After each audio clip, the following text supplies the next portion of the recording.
নিজে হাতে গাছ থেকে আম পেড়ে খাওয়ার মজাটাই কিন্তু আলাদা। তো চলো তোমাদের সাথে আজকে শেয়ার করি আমি সারাদিন কী করলাম। তো হ্যালো সবাইকে, আমি অম্বিকা। আমার আরও একটি নতুন ভিডিওতে সবাইকে ওয়েলকাম। তো আমি আজকে সকালে দানিশের একটু আগেই ঘুম থেকে উঠে গিয়েছিলাম। তো তারপরে ও টুকটুক করে উঠে গিয়েছিল, আর আজকে আমি বেডশিটটা চেঞ্জ করছিলাম। বেডশিট চেঞ্জ করতে করতে আমি তো ঘেমে নিয়ে একদম শেষ।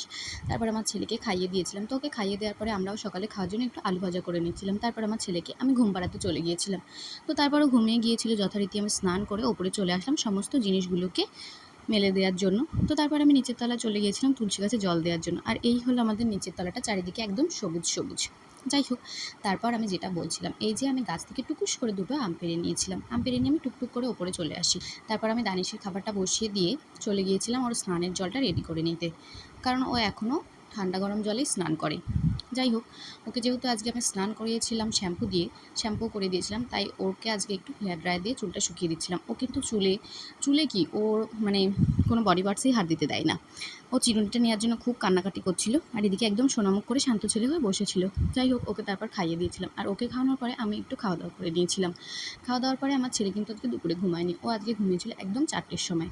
যাই হোক, তারপরে আমি একটু অবেলায় ঘুমানোর জন্য শরীরটা কেমন কেমন করছিল, তো ছেলের জন্য রাতের খাবার তৈরি করুন, তার সাথে একটু চাও করে নিয়েছিলাম। আর এদিকে আমার অবস্থা একদম বিধ্বস্ত, তার মধ্যে আমি বিছানাটা ঠিক করে নিয়েছিলাম। আর রাত্রে এদিকে ছেলেকে খাইয়ে দিয়েছিলাম ডালিয়া। তারপর ওকে চেঞ্জ করিয়ে দিয়ে আমিও রাতের খাওয়া দাওয়া সেরে চলে আসলাম শুতে। তো আজকের ভিডিও ছিল এইটুকুই। ভিডিওটা কেমন লাগলো অবশ্যই একটা লাইক করে জানিয়ে দিও।